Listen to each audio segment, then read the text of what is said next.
What's going on, everybody? Austin here again, back at you with episode number 6, week 6 of Bring Your A Game. As you Episode 6, know, like yes, Jordan. number 6. We're back. We took a break. We took a 1-week hiatus. We had a lot of things going on with the election and everything like that. Last thing people want to do is tune in and listen to sports takes with some major political events like that going on. But we are back with week 6. We're going to get into it ASAP. As always, it's your boy Austin. You can find me on Twitter at AustinSnyder90 and with... And with Amar Burton, you can find me at Amar_206 on Twitter and Instagram. So we're back for another week. We're kind of like the Big Red Machine. We're kind of like Demolition. We're kind of like the Beard and the Brody, because that might be the last time that you hear about that combo, because they might be done from what I'm hearing. But anyway, do you feel – so we took the break, because of I think there was just, like you said, too much going on with the election. Does it feel like we're in a different world this week? Is the world slowly different? Is the country different? Is it a different mood? I think slowly it's kind of gathering to that, it's just hard to tell, we without getting too deep into it. Just in my personal opinion, we've got such a petulant child, currently in the White House that will kick and scream and yell and pull and do everything possible, not to leave that White House just yet. So I think until everything's said and done and Biden is no longer the projected president-elect and, the 100% for sure, et cetera, all the courts have thrown the cases out, blah, blah, blah, blah, blah, then we can really kind of move into that next, what does at least the U.S. look like from this point on, right. Et cetera. So, yeah. And, that is a perfect segue into this first question that we're going to get into. Given the reaction that we've seen from the current president and from his fan base, or his followers or cult followers, as some would say, it reminded me of just the concept of the sore loser. And I was wondering, what's like the worst example of a sore loser that you've seen in the sports world? Gosh, personally, I gotta say it's either Kevin Durant or Cam Newton. And probably more Cam Newton, just because he's, Kevin Durant's at least actually won.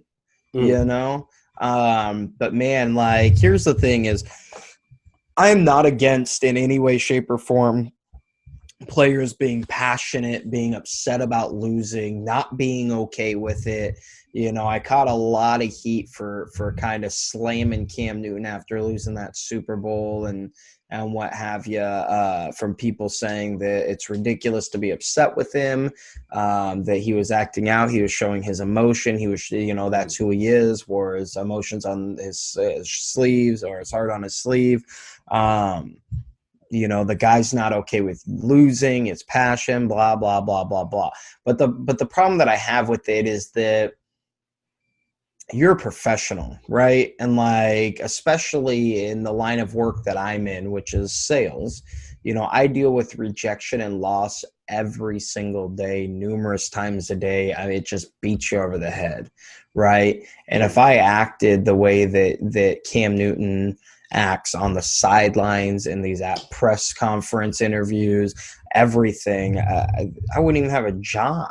You know what I mean? It's crazy. The guy is he's an incredibly sore loser. He pouts, he gets upset. I've literally seen him cry. You know what I mean? He walks off of the stages mid questions. He just my 11-year-old deals with loss better than this guy, so you mean kind of on more like a week to week consistent basis, right. So not one particular incident, right? I don't know that I would say definitely when he walked off in the after the Super Bowl, which I could even excuse, but to me it's just more because it's so consistent and it's just so clear, that's who he is. You know what I mean? That he's got to be the worst to me. Mm. And I like Cam Newton. If you can see behind me, I got this poster. Yeah. It's kind of like this collage of like the history of black quarterbacks, and Cam's up there. I've been a fan of his since college, like on the field. He's one of my favorite players in the league. I do have to agree, though, that the way he reacts after a loss. I mean, I've got like the group chat that I have with like my brother and my sister and my mom. We've kind of made this thing of like, what did Cam Newton wear this week? Because he always Right. has like the crazy outfits. Yep. And so my sister and my mom, they live down in the Carolina area, so he's like local, there. But it's like, what did Cam wear this week, and how did Cam act in the press conference? And after the loss, it was like every week it was, the pouty face, like he was just so dejected after a loss. And there's something to be said for, he cares, that's good. Right. Okay, he doesn't like losing, but some of the way he acted was just like, he acted like a big kid. You're just like, come on, dude, like. Like right. I know At a upset certain point, you just have to show that you have the mental fortitude. And don't get me wrong, I don't think every quarterback or superstar athlete should be like a Russell Wilson who's going to give you the same bland, like I'm okay with like players being players, and play like them being themselves. But it's just at a certain point, you do have to remember that like you have to tiptoe that line. And I'm not saying it's even fair, but it is what it is. And you have to tiptoe that line of like giving some insight in who you are and where you are mentally, and then also like still being a professional. You know what I mean? And so as long as a guy like Cam Newton's been in this league, or most players like that, it's unacceptable to not understand how to do that. Yeah, and when you're wearing like a squirrel tail clip to your pants, it just looks even worse. Right. So you mentioned Kevin Durant too. Like, what's your kind of take on Kevin Durant with that? For Kevin Durant, it's just more. I remember especially, in Oklahoma City after they lost that 3-1 to the. I believe it was that 3-1 to the Warriors. And there was a headline the next day called Mr. Unreliable, and Durant got pissed off and freaked out, and the newspaper had to redact the story and apologize. And, and then you've got the burner accounts and this and that and the other thing. The dude's just soft like Charmin, in my opinion, mentally. And like, that's okay. I'm not hating on him for it, but I'm saying it factually. And the reality is that Kevin Durant has shown time and time again that when it comes to criticism, when it comes to losing, when it comes to carrying that cross, he is not the guy to do it. And he's the first guy to bucket and lash out and spit venom because of it and all of this stuff, And again, it's totally okay to be who you are, but at the same time, you still have to remember you're a professional and this is your job, and you have to represent, just to me, again, doing the job that I do, like even when I do these shows, I have to remember that, like, I do our commercials. I do a lot of our Facebook advertising. Like, I have to remember that regardless, no matter what, even when I'm not at work, like, there is still a certain point of my brand and the and how that ties into the dealership that I work for, and et cetera. You know what I mean? So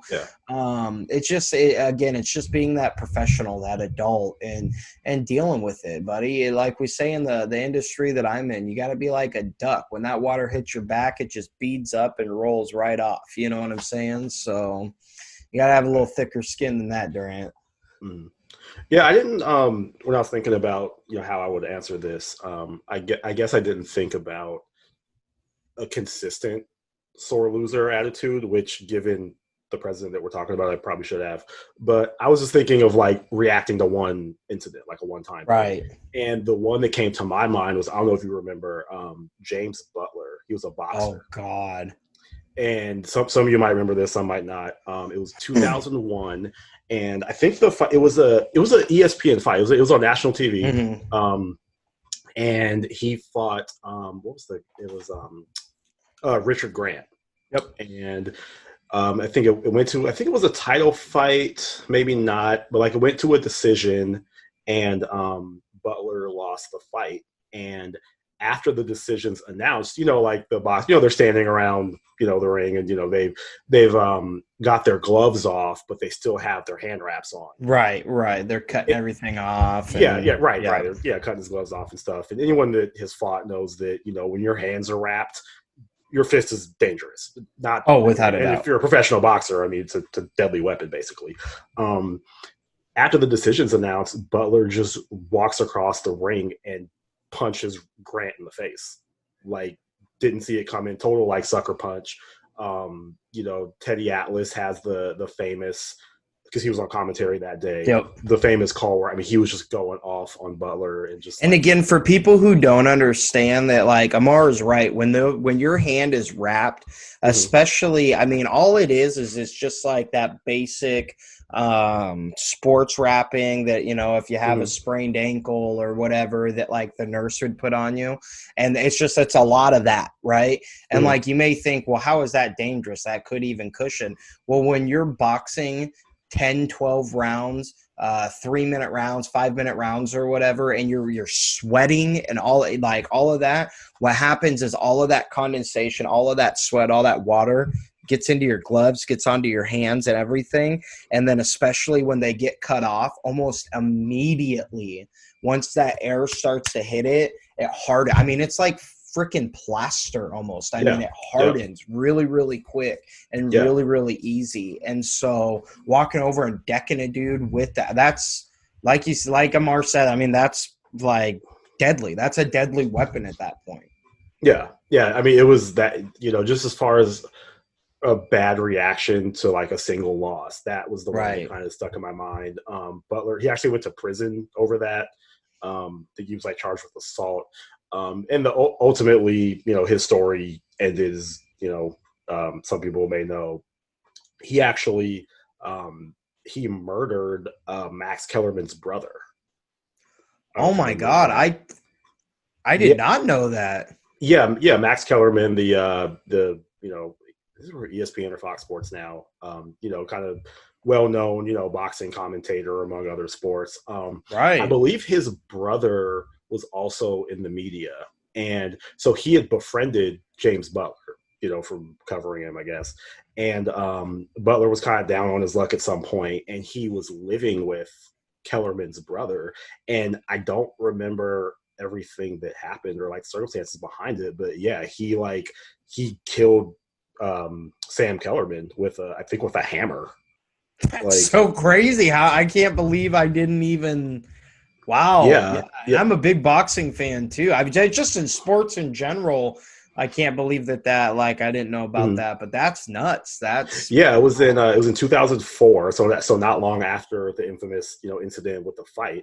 I think we had Butler might have had some mental health issues or something. Oh, without a doubt. Yeah, he I think he pleaded guilty to manslaughter. Well, I remember that punch that you mentioned. It there was a lot of talk that he was punch drunk and not mentally all there. Because God, I don't think he ever fought again after that. Correct? I don't think so. Yeah, because I think he probably couldn't get a license. Yeah, I think at that point they were just kind of like, well, but you got a lot of issue, you know what I mean? And I remember again, I definitely boxing I'm a big fan of. I may not follow it as closely as like football per se, but I love the sport, and I'm pretty sure after that's why I'm so surprised that I can't believe I either that or I forgot, but that's so nuts. And but anyways, yeah, I'm pretty sure they booted him after that, and he never fought again. And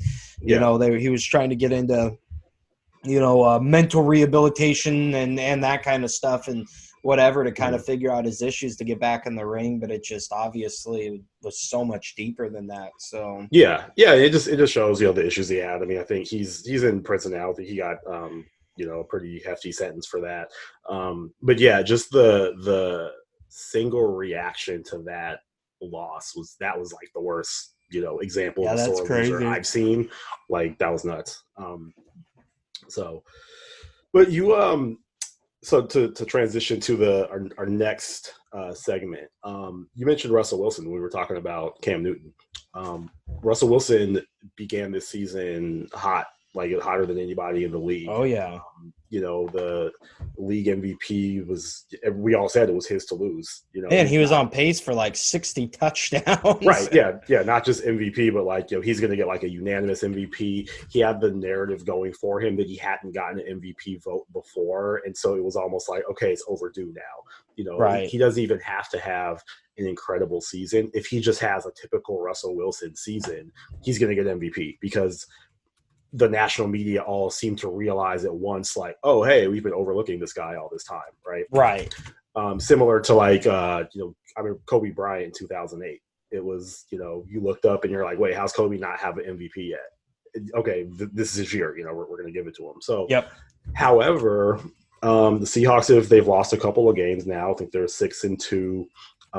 Russell's, he's went from playing almost flawlessly this season, so he's had some pretty bad interceptions, or maybe not a bad overall game yet, but it's a little. He's been forcing some things without a doubt. He's been brought back to earth a little bit. He's been made to look mortal. Made to look like, okay, he's got some flaws. Do you think though that he's lost the MVP lead, or is he still the front runner? I think he's still the front runner, but I think that gap has closed substantially. Mm-hmm. Like, I think you're right, especially with like the first 4 or 5 games of the season, it was right. If the season had ended after those 4 or 5 games, which obviously we all know that they don't, but if they had, he was the absolute unanimous, no questions about it. Everybody would have voted for him. But I think, now you've put it. He's in a situation where some other guys, mainly Patrick Mahomes and Aaron Rodgers, have they're creeping up, and they have every bit as strong of a case as Russell Wilson. I think a lot of people will be quick to overreact and say that he's dropped far down in the boards and he's lost it at this point, and he's going to have to play perfect football and blah, blah, blah. And a lot of people have brought up Patrick Mahomes and Aaron Rodgers being that, like, oh, they've definitely overtaken him. Here's one reason why I think that it has, the gap has closed a little bit. And when I say that, I mean, we went from here to like there. You know what I mean? Like, it's a close race now. Patrick Mahomes has 25 touchdowns, only 1 interception, 2,600 yards, just under 2,700 yards. Aaron Rodgers, 24 touchdowns, 2 interceptions, just under 2,300 yards, which is great, compared to Russell Wilson, who's got 28 touchdowns leading the league, and 8 interceptions. Now, when you look at just those numbers, you think, like Patrick Mahomes, Aaron Rodgers are playing near perfect, et cetera. Maybe Russell, again, like I said, is maybe pushing things too much and making these mistakes, et cetera, et cetera. But keep in mind that even with that, he's got just under 20. He's got 2,541 yards on the season. He's throwing 71% completion, and yes, 71%. That's still phenomenal compared to Mahomes, who's 66.9, and Rodgers, who's 67.5. And he's still got a 117.1 passer rating compared to Mahomes, who's 115.9, and Rodgers, who's 117.5. So, I mean, it's not like, yes, he has thrown, he's thrown more multiple interception games than we've seen in a long time out of Russell Wilson, but Russ is cooking. Y'all wanted him to throw the damn ball and carry the damn team and focus on the pass game and everything else, which is what they should do. They've got, in my opinion, right now, the best, most dynamic receiver in the league in DK Metcalf. They have the best quarterback in the league in Russell Wilson. Absolutely, you should throw that football. So, but with that being said, especially when your one of which is a top 10 running back in the league, but your 2 top running backs are hurt, Russell Wilson's going to have to throw the ball a lot. He's going to have to throw it on 3rd and 1s and 4th and 1s and in the goal line, blah, blah, blah. And he's going to force it, and yes, not all of those. I'd say realistically, 4 or 5 of those interceptions are like actually Russell Wilson's fault. You know what I mean? One of which he made a really bad interception. I want to say it was against the Vikings. And in my mind, it looked like he maybe had a brain fart thinking that. So when a offensive player steps out of bounds and then comes back in bounds, somebody else has to touch the ball before that offensive type player can touch the ball again. I think Russell thought that was the same thing for the defensive player because he threw that ball like directly to the defender right when he stepped out of bounds. He just hucked it. And that's one thing that's like so incredible about Russell's ability is this guy can draw more offsides, more free plays. He just has a knack to understand the playbook. So if he sees an opportunity like that, like if I throw this ball directly at this guy and this is a penalty, which it's not, but again, just a little brain fart in the moment. But if it is, then like that's what I'm going to do. It's the same thing that if he sees Tyler Lockett, maybe start to sell a holding call, he's going to throw the ball directly at him. Sometimes he doesn't get the call, but the reason he makes that throw is because he knows one of two things happens. I'm going to get that flag, or Tyler's going to make an insane play. And if this guy breaks off of a holding call to catch a ball, it's going to be for a big yardage gain. You know what I mean? So, but yeah, I digress. But yeah, I think Russell is still the clear leader in this race. And yes, some of it may be the fact that his narrative, his story is the best and it's, the most storybook or whatever. But hey, it is what it is. And I think the guy deserves it. He's gotten snuffed out of MVP votes, Rookie of the Year, et cetera, et cetera, et cetera, et cetera. Yeah, the guy is definitely the leader, even if it's by some BS narrative, but his play backs it up. It really does. Look at the numbers, look at the grading, all of that stuff. His play absolutely backs it up. When you talked about his IQ, it just kind of reminded me of Chris Paul. It's like he plays quarterback like Chris Paul, just not with a sneer on his face. Right. But as far as the MVP thing, I do think I agree with you that I think he's still in the lead. I just think the lead has shrank. I think if you want to make an argument for Mahomes or for Aaron Rodgers, you can make a lot stronger argument than you could a few weeks ago over Russell. I think that it really helps when guys have big performances in like primetime games, and Aaron Rodgers having that game he had against San Francisco on a Thursday night, like a week ago. That was incredible. That's one of the most perfect, best performances I've ever seen of Aaron Rodgers in his entire career. Right. And those kind of performances, it gets more people talking, and it does, I think, have an influence on the voters. And then you take, Russell Wilson, he had the game against the Cardinals that they lost. He had, it became more known for DK Metcalf's chase down, but he did throw that pick on the goal line. And they did end up, they ended up losing that game. He threw a few picks in that game. So, when things happen like that, it's going to the bloom's going to come off the rose a little bit for Russell. And then, Rodgers is going to get a little more hype, and Mahomes, he's going to have a primetime game that he's going to do big in, and that's going to get him a little more talk. But I do still think Russell's the guy.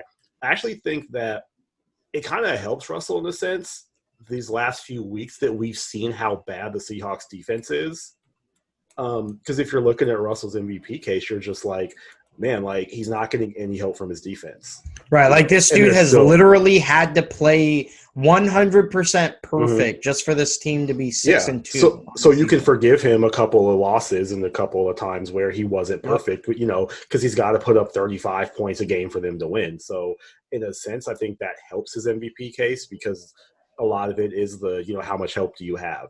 What's going to hurt Patrick Mahomes' case is Kansas City is recognized as being so talented now that some people might not vote for him because they're like, well, look at everything he has around him. Right. And I think that's the biggest reason. Like, don't get me wrong. Everyone knows I'm a Wilson Homer Seahawks fan at this point, but I understand greatness. And Patrick Mahomes very well could end up being the greatest quarterback to ever play this game by the time he retires. I think Russell Wilson's going to get damn close to that mark. But I think Patrick Mahomes has he has the situation as well as the ability to do it, And I think people are so quick to like, yep, yeah, we saw him be great already, and that's cool. And all right, on to the next thing. Look at Josh Allen and what he can do, and look at what Aaron Rodgers is doing on his revenge tour, and this and that. But you're right. It's really hard to ignore and dismiss when you break it down, like the insane amount of weapons that guy has. And sorry, I got some popcorn in my mouth. Anyways, it's mind-boggling though, like how like that team is stacked. So,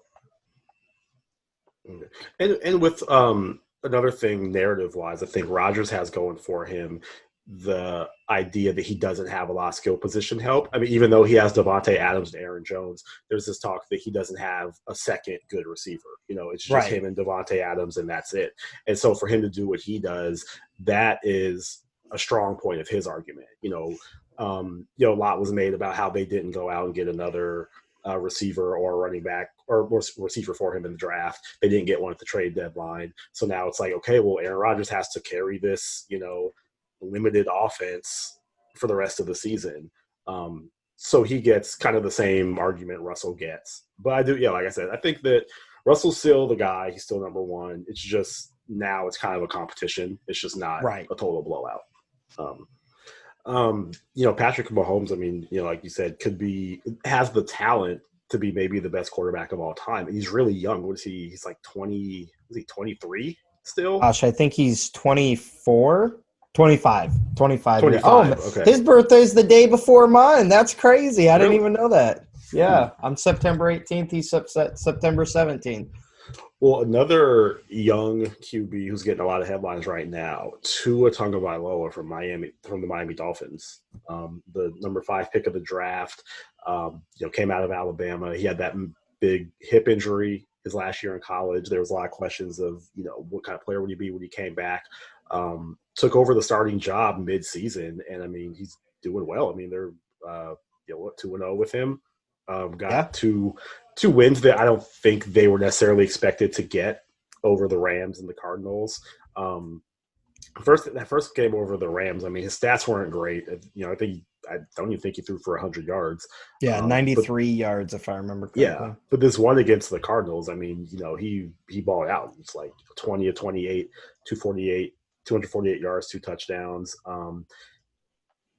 I know it's very early. He's only had 2 starts, but what do you think of him? Like, is he? Honestly, is he the guy? I was a little.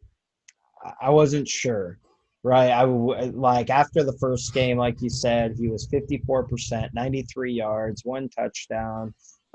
So very meh, But last game, I think after he took a week to get settled, all this stuff, and especially against the defense that we just watched, pick the Russell Wilson off 3 times, and he puts up 248, 2 touchdowns, 122.3 passer rating on 71%, almost 72% completion percentage.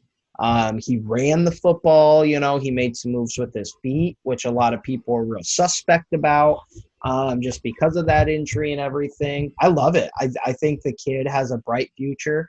I think he's going to be a really, really good quarterback for that football team. I just think he needed to kind of get his sea legs under him, with that first game. And there's a lot of people that were, Ryan Fitzpatrick was a little upset he lost his job, et cetera, et cetera. And Tua's just coming back out and proving that team right, that he was practicing, he was studying, he was doing what he could to be 100% healthy and to understand the playbook.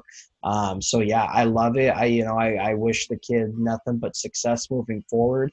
And yeah, I think he's going to make the Dolphins a very relevant team for at least the next 5 years. I think the timing of when they decided to put him in place as the starter was just really strange. I mean, they were doing well with Fitzpatrick, and they play the Jets at home, and that was the game where they put Tua in right at the end. And then they decide, okay, you're going to get your first start. there's Aaron Donald. Go stay away from him. Right. In your first start, with your maybe questionable hip injury. But he won that game. I wasn't expecting a lot from him in that first game just because of the defense they put him up against in that situation. So he came out of that with a win, and then right after that, they have to play a really good Arizona team.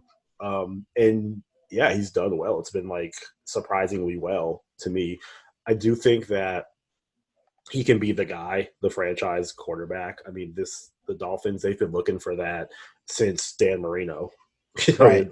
I think Dan Marino played his last game in 2000, 99 maybe. Yep. And they've just been looking for like that guy. It's just like how the Broncos were looking for Elway's replacement for so long. And so I understand the optimism around Tua, and just, you really want him to be the guy that can kind of, be the face of that franchise. And yeah, I mean, these first two games are promising. I don't see any reason we haven't seen anything so far to make us think, he's going to be a flop or a bust or anything like that.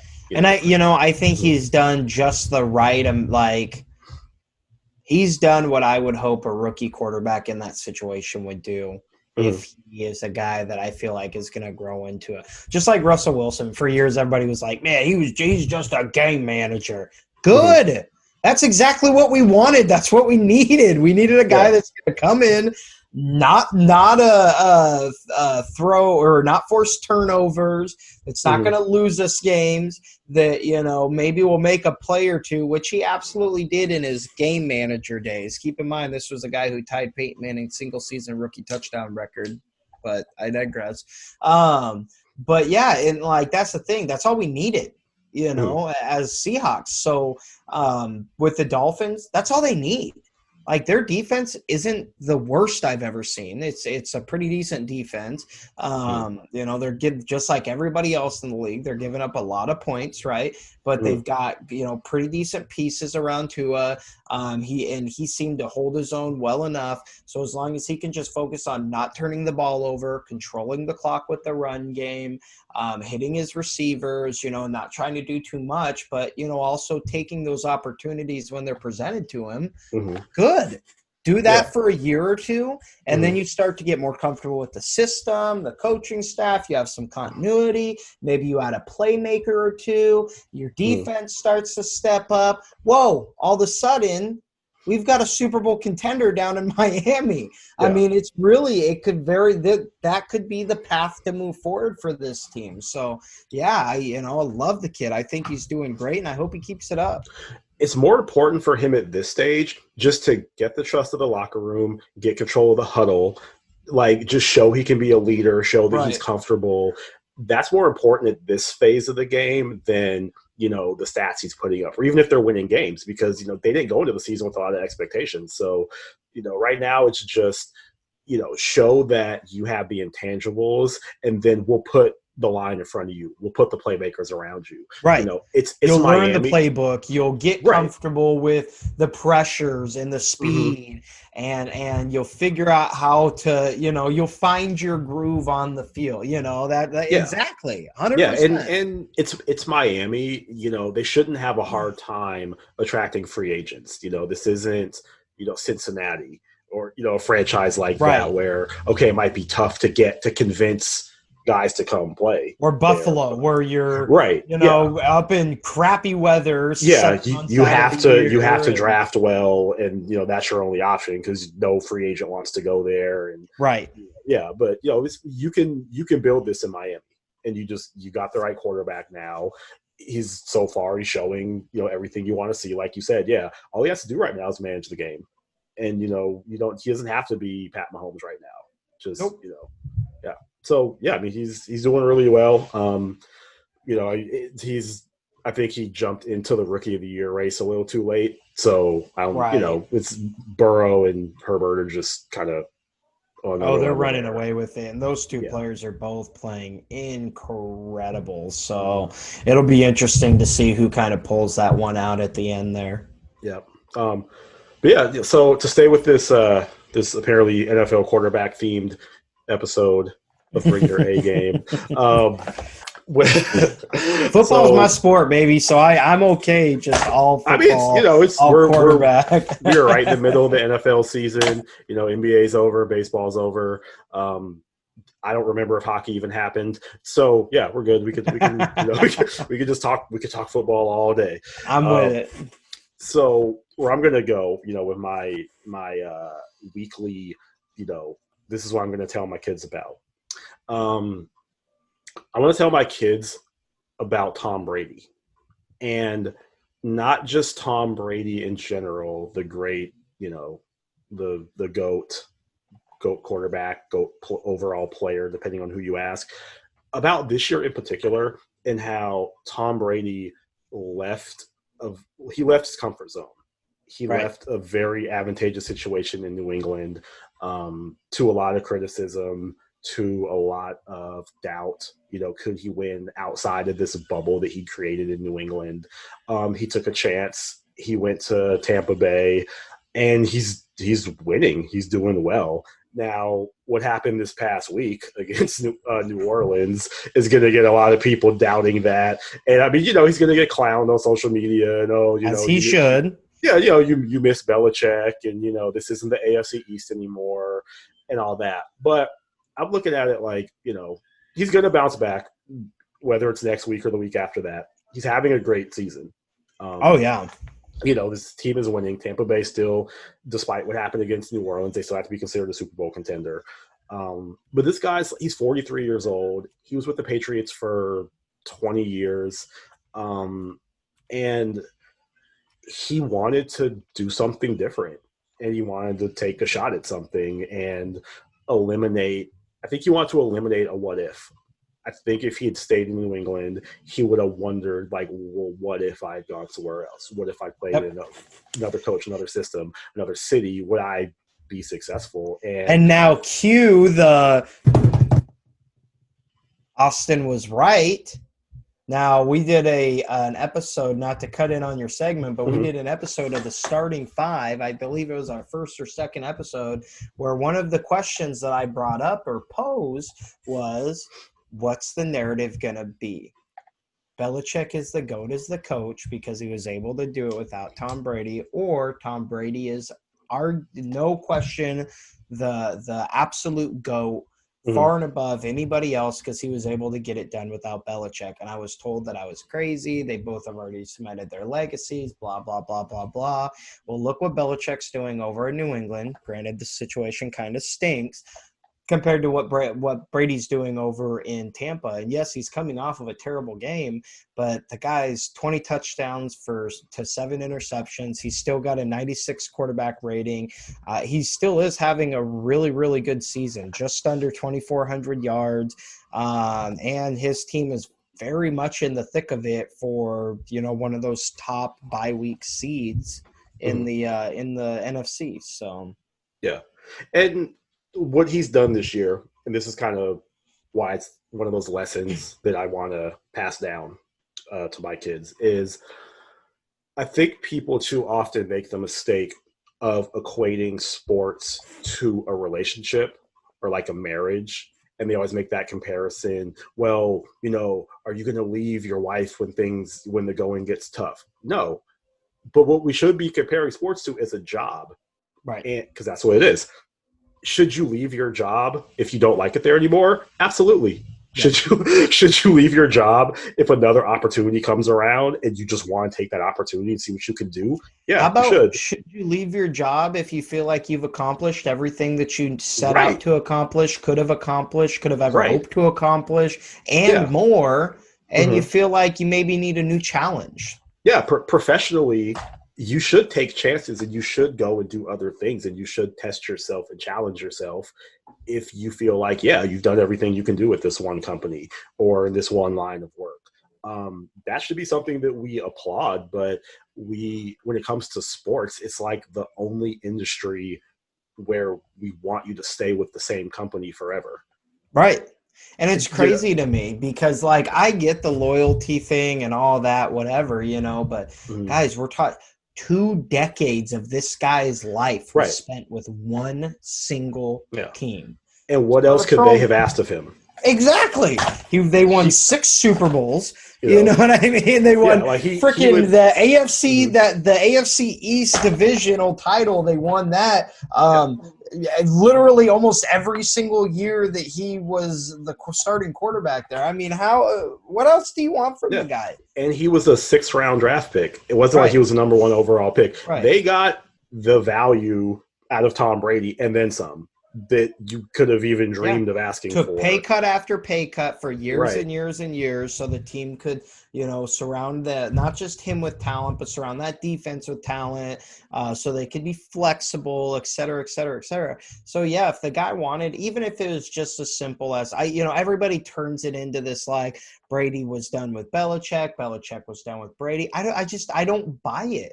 I think that they're still great friends to this day. I think Tom Brady and Robert Kraft are still great friends to this day. And I feel like it was just one of those things where Tom Brady's like, hey, after 20 years, I do. I need to kind of step out on my own and make a go at it on my own without Belichick, without this New England system. And, maybe not prove to everyone else, but maybe just prove to myself that I'm still this high level, top tier of my craft. So I just want to see what I can do. And you're right. That's commendable. That's something that I will also share with my kids, because that's an amazing, just the risk that's involved in that. This guy could have stayed another 2 years in New England. Maybe they even missed the playoffs or have just as bad of a season this year, but all would have been forgiven. And he would have had his goodbye tour and this and that. But he said, you know what? No, I'm not done competing, not just on the football field against these other guys, but I'm not done competing with myself and challenging myself to just reach new heights and new plateaus of what I deem success. Yeah, because that's the last thing you want to do is, as much as he's done in his career, for him to walk away with any regrets or for him to walk away with any what ifs, I think would be bad. All and you could say he's accomplished more than any quarterback ever has. You could say he's accomplished more than any player ever has, but I wouldn't want him to walk away from the game wondering, what if I did this? What if I tried that? What if I played somewhere else or played for someone else? And when you have a legacy as solidified as that, I think you're absolutely allowed to do that without any criticism. Yep, definitely. So, so that's the lesson I'm passing on regarding Tom Brady. Speaking of lessons, we're going to go now to the professor, Sports 101, the teacher, Austin Snyder, who's going to drop some knowledge on you, teach you something about what is our topic this week. I think it is which you probably, if you're an NFL fan, you've read about Pro Football Focus or PFF. You've read about the PFF grading system. I've myself read it, and you just kind of see the numbers like, oh, this guy graded out, 85.2 for his position. And you're just like, okay, what does that mean? What is that based off of? It's almost like when they color code it, it makes it like, 85.2, and they have it colored in green. So that means he's doing pretty good, right? Yeah, and I'm like, is that just his stats? Like, what are we going off of there? Especially when it comes to players like, offensive linemen. You're like, what? Right. Where does that so, and here's what's great. So this, I'm going to keep this real short and easy because we did a lot of this not too long ago. The PFF grade is pretty much like QBR, right? But across the league, across every single position. And that's what's it's arguably one of the greatest single stats to tell you how well a player is doing individually. Right. So in situations where like offensive linemen, interior defensive linemen, your nickel cornerback, or even your shutdown cornerbacks, like your Richard Shermans, your Tre'Davious Whites, your Stephon Gilmore's, in his prime, he's kind of started to fall off a little bit. But those guys who, maybe aren't getting 10 picks a year, but guess what? They're also not giving up any touchdowns or yards or completions or any of that stuff. That's where PFF really comes in and gives you the context. Just maybe have that come across. context. And that's the key word to all of this is context. Is so it tells you how this player is playing individually. So for a quarterback, for instance, it's going to focus on his timing. How quick was he able to get that ball out of his hand? His decision making, did he not just stare down his primary receiver on an easy route, or was he able to progress through his reads and make a quick throw and make a quick decision and an accurate throw, where the ball's not 5 yards over the wide receiver's head, so they've got to stretch out to catch it, or down low and they've got to make a circus catch to make it happen, so it just adds more context to what we typically already deal with pass, yards or yards per carry, yards after catch, completion percentage, completions, attempts, tackles, et cetera, et cetera, et cetera. So, like with a running back, for instance, we've got our rushing yards, touchdowns, fumbles, yards per carry, average yards a game. That's typically what's going to tell us if he had a good season or not. But we also want to understand, how well did the run blocking go?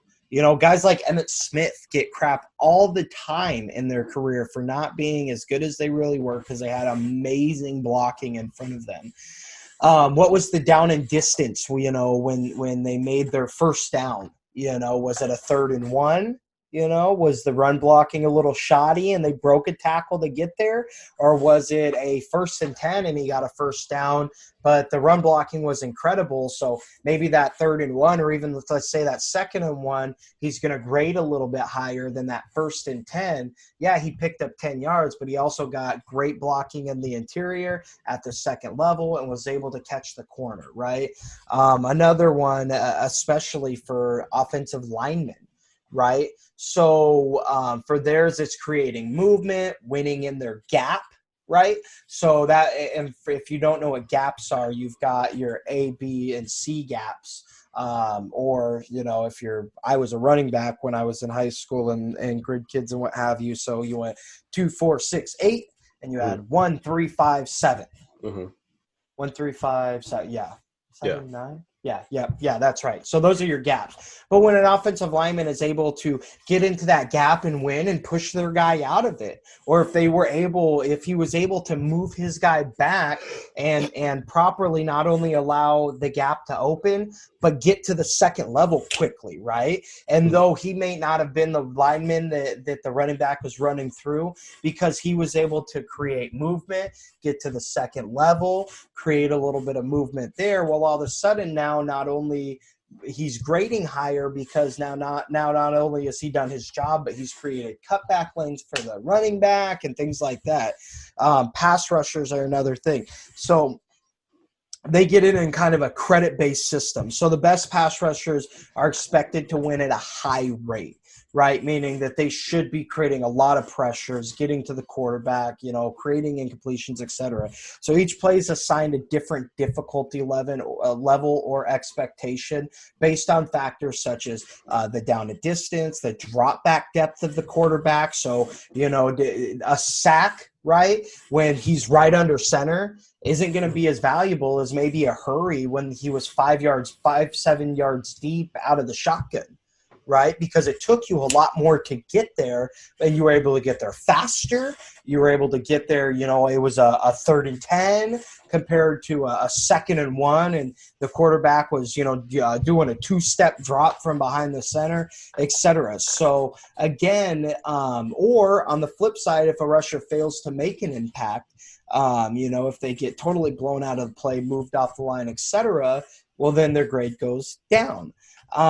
So another one I want to touch on is the coverage, because coverage is a big one. Like I mentioned, when you got shut down corners who aren't getting 5, 10, 8, and whatever interceptions a year, it's hard to be like, well, they're the best. It's why personally I think steals in the NBA and interceptions in the NFL are the two most overrated stats of all time.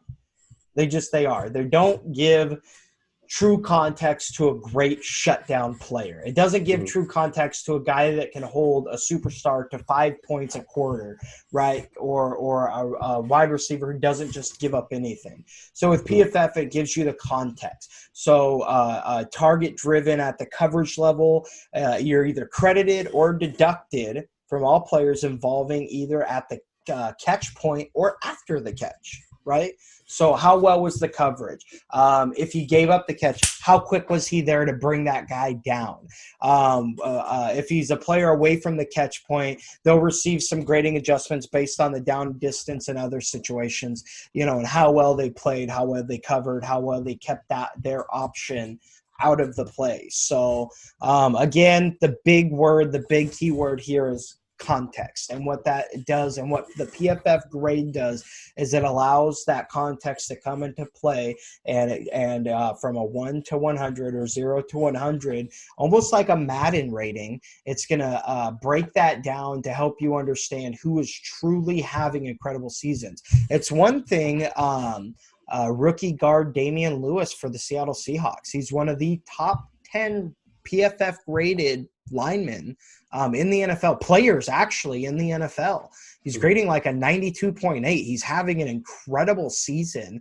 And our offensive line as a whole is one of the best pass protecting offensive lines in the league. Believe it or not, Russell Wilson has one of the best graded pass protecting teams in the NFL right now. And we're watching him have a MVP caliber season because of it. So and the narrative for so long was that he had no line. Absolutely. He had no protection. Yeah. Right. And look what he was doing without it, and now we see what he's doing with it. And he's just, and now he's carrying a team, they're the number one offense in the NFL. They're averaging more points, more yards than anybody else. So it's just mind boggling. So PFF grade, that's your Sports 101. That's your breakdown. Hopefully I help provide a little bit of context, so when you're reading those grades, you can understand them a little bit better and understand the significance behind them. And I'm going to say I 100% agree with you on interceptions being overrated, mostly because I played cornerback in high school and I didn't get any interceptions. So what I tell myself is, well, that's because, my coverage was so great that no one was trying to test me, right? Always took him out Mostly of play. It had to do with the fact that it's high school and teams didn't really throw the ball a lot anyway, right. And it was mostly running. And so, I was kind of like. Well, I'll tell you, and here's the thing, a lot of cornerbacks, especially high-level quarterbacks in the NFL, in D1 college, you may have heard the term baiting. They'll try to bait the quarterback. So they'll play off the receiver, 3-4 yards, or they'll let the receiver beat them on an in route or whatever, because because truly their coverage is so good that they don't get that opportunity to get picks. So Tre'Davious White for the Buffalo Bills did that to Russell Wilson last week, where he played off. And he kind of, gave Russell Wilson this look that he thought he had, knowing that with his athleticism and everything else, boom, he was going to be there to make that pick. Because a guy like that, he doesn't get a lot of those opportunities. Richard Sherman doesn't get a lot of opportunities for picks. Darrelle Revis was the same way.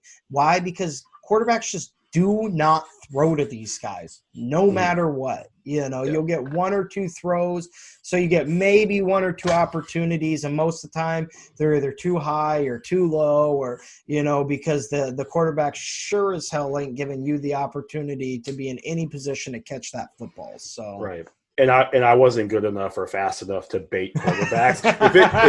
if it looked like I was beat, it's because I was beat. Okay, so and that is why I'm not in the NFL.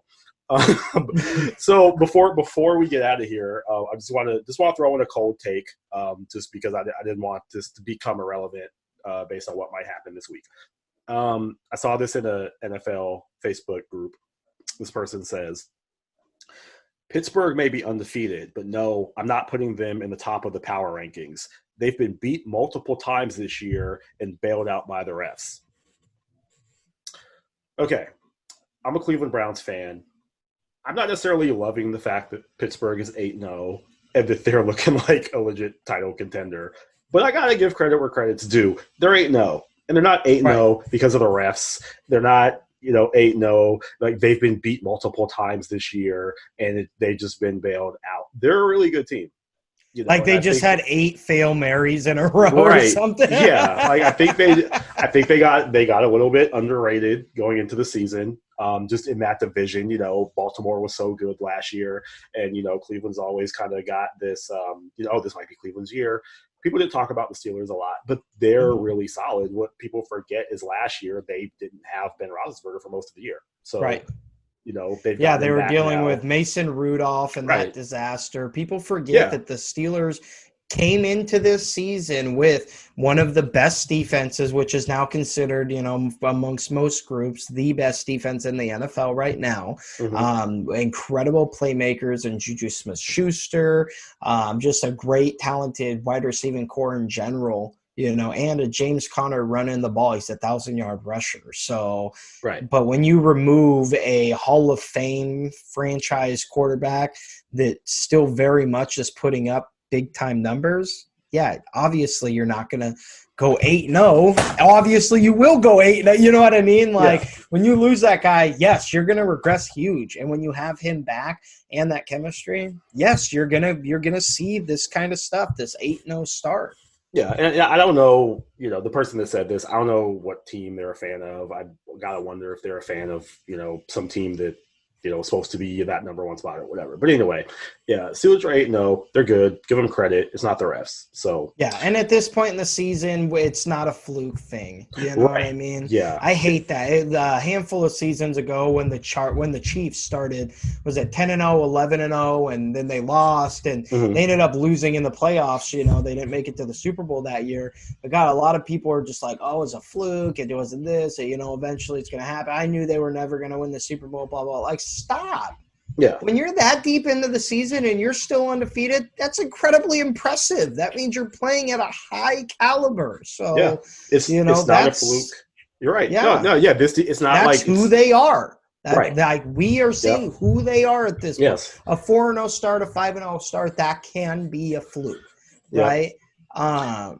As we've seen with most of these teams who've started to drop a game or two. And that doesn't mean that these teams like the Green Bay Packers, the Seattle Seahawks, et cetera, aren't Super Bowl caliber teams. But they're not 16-0 teams. They just aren't.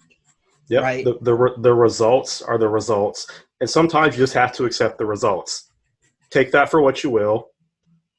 Wherever you fall politically, sometimes you just have to accept who won and who lost.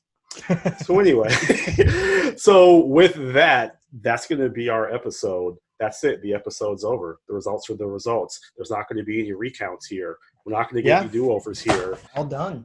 Well, I mean, you can watch this over as many times as you'd like. Oh, yeah. You can watch it again, but it's going to be what it's going to be. And we will take absentee watches. We will also take dead people with YouTube accounts. You can also watch this. We're definitely, if you don't live in the United States, you can absolutely watch this. Please, by all means. Right. So anyway, so you want to get us out of here? Yes, absolutely, guys. Thank you again for tuning in. This is episode 6 of Bring Your A Game. It's your boy, Austin Snyder. Catch me on Twitter, AustinSnyder90, as always, with Amar Burton. Catch him on Twitter at Amar_206. Okay? And remember, when you come to this channel and you watch this show, you better come correct and bring your A game. Peace. All right. Appreciate y'all. Have a good one.